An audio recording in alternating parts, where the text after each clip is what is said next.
Sometime long, long ago, when our channel was just a wee videos old, we had the grand idea of traveling all across the state of Wisconsin to try every single cheese factory, all to determine the best cheese curd in America's Dairyland. I was wondering, when do you guys get your fresh curds in? When can we come get fresh cheese curds?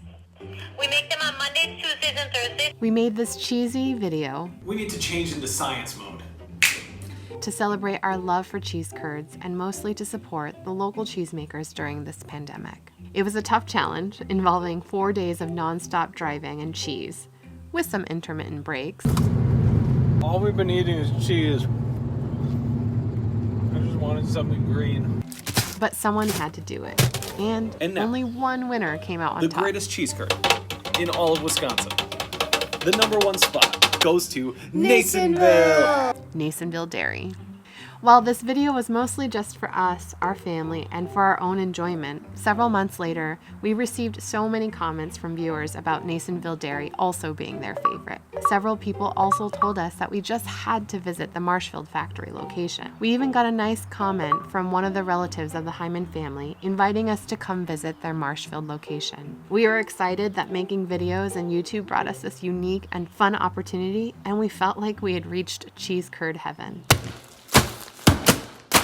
Fast forward 1 year, we rolled up to Nasonville, equal parts nervous, equal parts excited, and equal parts hungry. We walked in and we were immediately greeted by Amanda, who welcomed us. "You must be Josh. You must be Lisa," telling us that her 16-year-old son was the one who discovered our video and shared it amongst the family.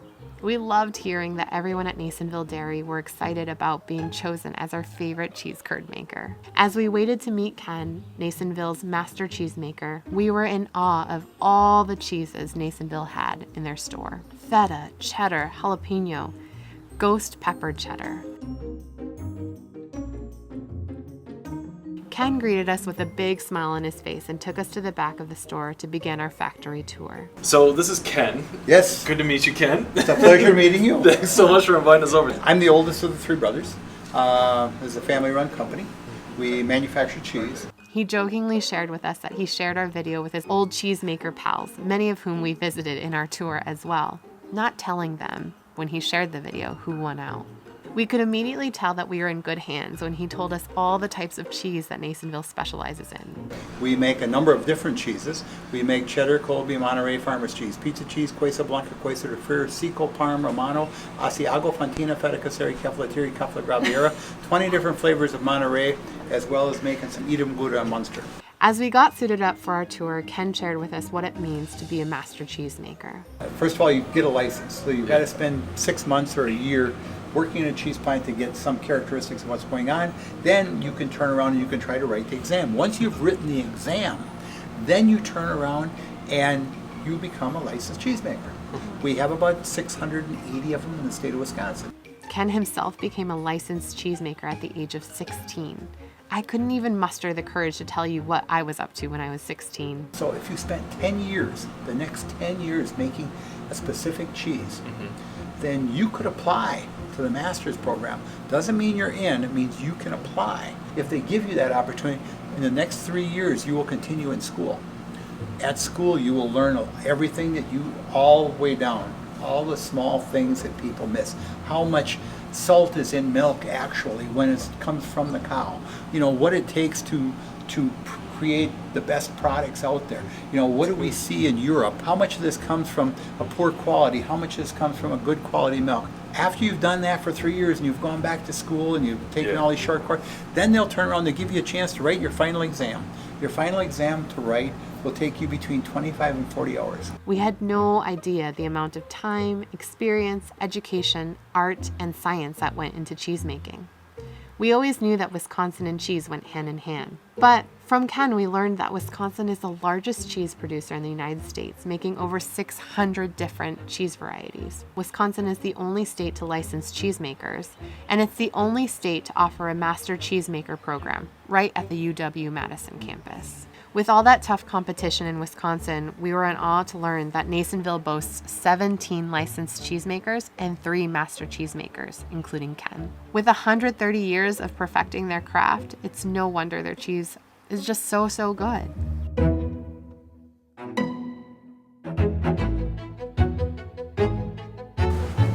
feel official now. Thank you.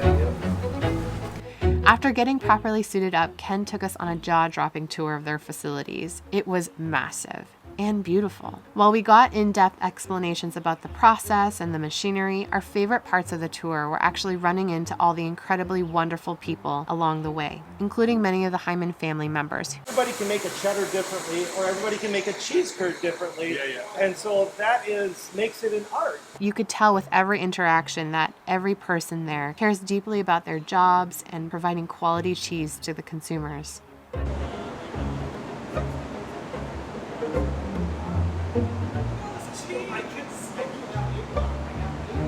Ken walked us through all the steps that the facility takes to make cheese dreams come true for the people of Wisconsin, the people of the United States, and even people from international countries like China. It all starts here, at the big trucks rolling in with loads and loads of milk.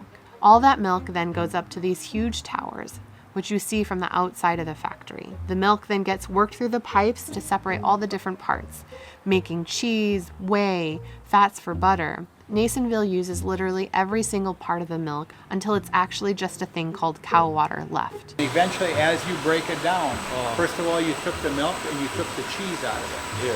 Then you turned around and you took the surplus cream out of it. So all the fats have been And removed. fat's been removed. Now you're left with whey. Whey makes up almost 90% of your total volume, but you have to remember that only 4% of that is sour. Then you turned around and you took the protein. Yeah. Then you took out the lactose, the sugar that's in it. All right? What you're left with is cow water. Everything left. Everything's left. Which is actually just water. That part was incredible. The fact that there's so much being produced and there's zero waste with it all. They even use their cow water to clean the plant. This pasteurizer is running the feta plant. The pasteurizer on the other side of the wall is running the cheddar plant. Okay. It's warm in here. Pasteurizing. Then they use all the separated parts and run them through their machinery to produce the cheese. Cheese curds, feta, cheddar, butter, everything else. That cheese, it's in there, and it's floating, and it's going through here. Okay. And what we're doing, we're brining it. You're brining. It's in a salt brine right now. Amazing. It smells so good. Check out this river of feta that made us want to grab a floaty and float alongside it. Then all the cheese is squeezed together, except for the cheese curds, which are done at this point and get bagged, either by using the natural weight of the cheese. So all of this is feta? Yeah, this is all feta. And these are just being pressed right now? Actually, they're pressing themselves under their own weight. They were flipped upside down. Wow, you can just see the... Yeah. Or by gravity. The cheese is then ready for packaging. The cheese will then be cut for various uses. Ken explained to us that their cheese is sold all over the world, locally in Wisconsin, here in the States, and some even get sent to China for this craze called cheese tea. What they're really working on right now is the biggest use for the curd is being used in China, and they're putting it in the top of tea. And so everybody who's 13, 14, 15, 16, 17, 18, 19, and 20 years old, they drink this tea and they've got cheese curd in it. It's really stretchy, and they just think it's the coolest thing in the world. Yep. Turns out cheese tea is definitely a thing. You put a little bit of cheese inside some milk tea, and you get a delectable, savory, sweet tea. Something that I'm definitely excited to try. The tour opened our eyes to all the different parts that goes into the cheese making and all the different people that are needed, all hands on deck. 7 or maybe 8 days worth of cheese. Wow. It's 8 days with cheese, like everything you see. Yeah.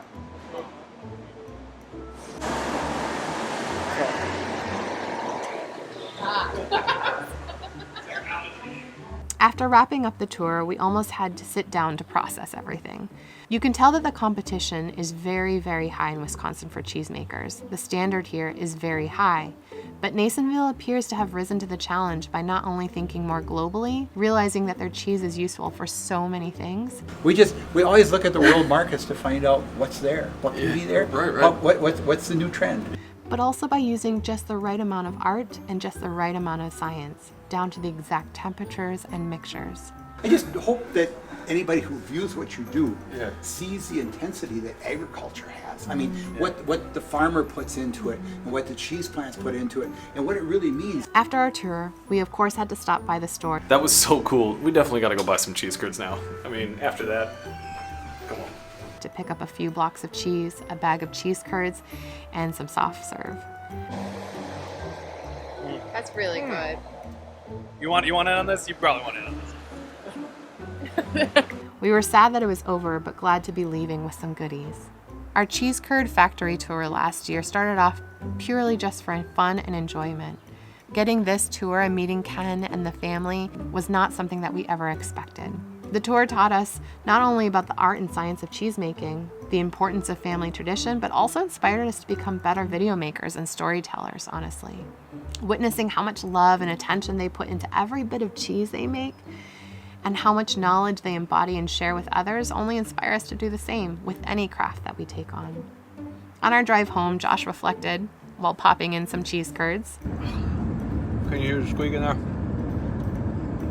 how inspiring it was to see a family-run company from his home state make something so global with an all-hands-on-deck mentality. It changed us, and now we're hoping to apply some of these lessons that we learned into how we make our videos. Thanks so much to everybody at Nasonville Dairy for making us feel so welcome. Thank you to Ken, thank you to Ryan, thank you to Amanda, and thank you to Tyler for finding our video. We will definitely be visiting Nasonville every time that we're home. Now it's ready.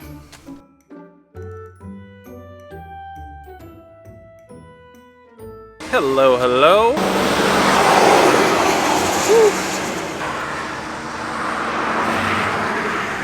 You're like pointing like down. Well, Is that... because I'm shorter than you. Okay, okay. Actual cheese making facility looks like.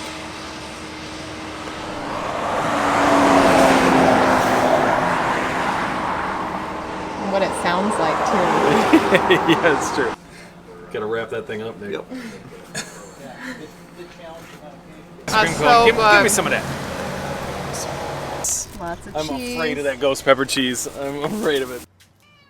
Hi, kitty. What do you got to tell us?